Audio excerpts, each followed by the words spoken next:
John chapter 6. After these things Jesus went away to the other side of the Sea of Galilee, which is also called the Sea of Tiberias. A great multitude followed him, because they saw his signs which he did on those who were sick.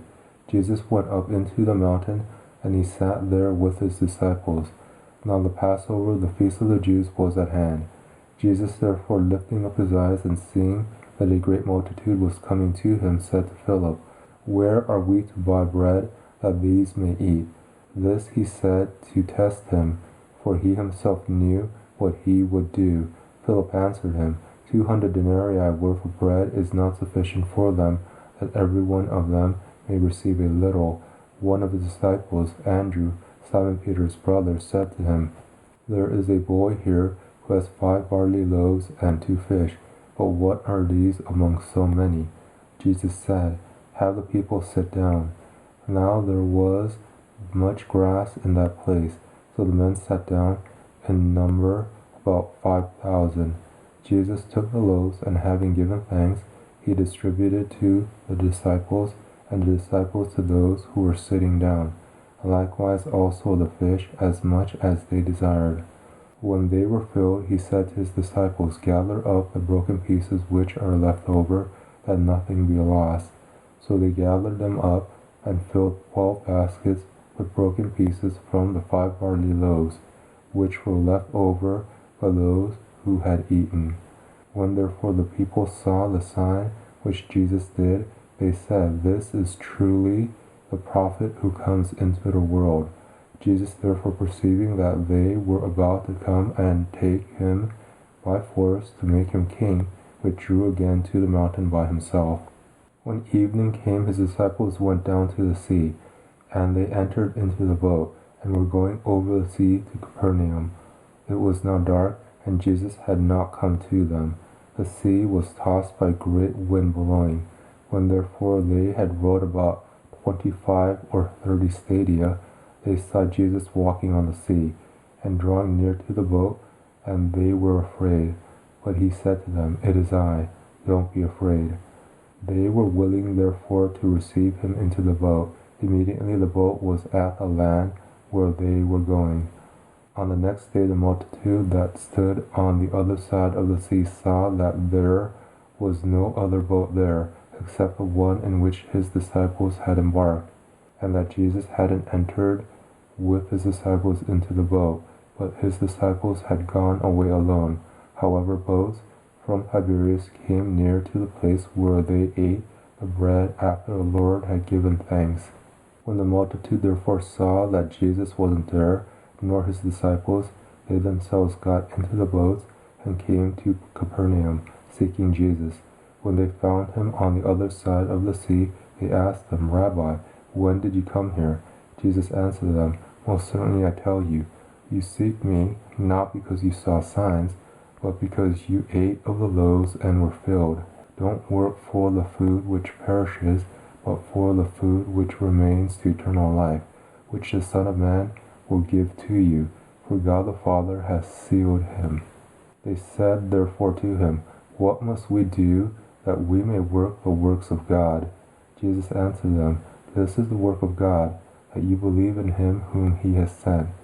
They said therefore to him, "What then do you do for a sign, that we may see and believe you? What work do you do? Our fathers ate the manna in the wilderness, as it is written, He gave them bread out of heaven to eat." Jesus therefore said to them, "Most certainly I tell you, it wasn't Moses who gave you the bread out of heaven, but my Father gives you the true bread out of heaven. For the bread of God is that which comes down out of heaven and gives life to the world." They said therefore to him, "Lord, always give us this bread." Jesus said to them, "I am the bread of life. He who comes to me will not be hungry, and he who believes in me will never be thirsty. But I told you that you have seen me, and yet you don't believe. All those whom the Father gives me will come to me. He who comes to me I will in no way throw out. For I have come down from heaven, not to do my own will, but the will of him who sent me.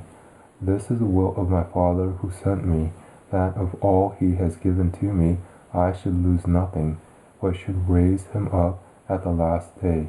This is the will of the one who sent me, that everyone who sees the Son and believes in him should have eternal life, and I will raise him up at the last day." The Jews therefore murmured concerning him, because he said, "I am the bread which came down out of heaven." They said, "Isn't this Jesus, the son of Joseph, whose father and mother we know? How then does he say, 'I have come down out of heaven'?" Therefore Jesus answered them, "Don't murmur among yourselves. No one can come to me unless the Father who sent me draws him, and I will raise him up in the last day. It is written in the prophets, 'They will all be taught by Yahweh.' Therefore everyone who hears from the Father and has learned comes to me. Not that anyone has seen the Father except he who is from God. He has seen the Father. Most certainly I tell you, he who believes in me has eternal life. I am the bread of life. Your fathers ate the manna in the wilderness, and they died. This is the bread which comes down out of heaven, that anyone may eat of it and not die. I am the living bread which came down out of heaven. If anyone eats of this bread, he will live forever. Yes, the bread which I will give for the life of the world is my flesh." The Jews therefore contended with one another, saying, "How can this man give us his flesh to eat?" Jesus therefore said to them, "Most certainly I tell you, unless you eat the flesh of the Son of Man and drink his blood, you don't have life in yourselves. He who eats my flesh and drinks my blood has eternal life, and I will raise him up at the last day. For my flesh is food indeed, and my blood is drink indeed. He who eats my flesh and drinks my blood lives in me, and I in him. As the living Father sent me, and I live because of the Father, so he who feeds on me, he will also live because of me. This is the bread which came down out of heaven, not as our fathers ate the manna and died. He who eats this bread will live forever." He said these things in the synagogue as he taught in Capernaum. Therefore many of his disciples, when they heard this, said, "This is a hard saying. Who can listen to it?" But Jesus, knowing in himself that his disciples murmured at this, said to them, "Does this cause you to stumble? Then what if you should see the Son of Man ascending to where he was before? It is the Spirit who gives life. The flesh profits nothing. The words that I speak to you are spirit and are life. But there are some of you who don't believe." For Jesus knew from the beginning who they were who didn't believe, and who it was who would betray him. He said, "For this cause I have said to you, that no one can come to me unless it is given to him by my Father." At this, many of his disciples went back and walked no more with him. Jesus said therefore to the 12, "You don't also want to go away, do you?" Simon Peter answered him, "Lord, to whom would we go? You have the words of eternal life.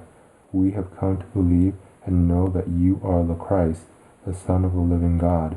Jesus answered them, "Didn't I choose you, the 12, and one of you is a devil?" Now he spoke of Judas, the son of Simon Iscariot, for it was he who would betray him, being one of the 12.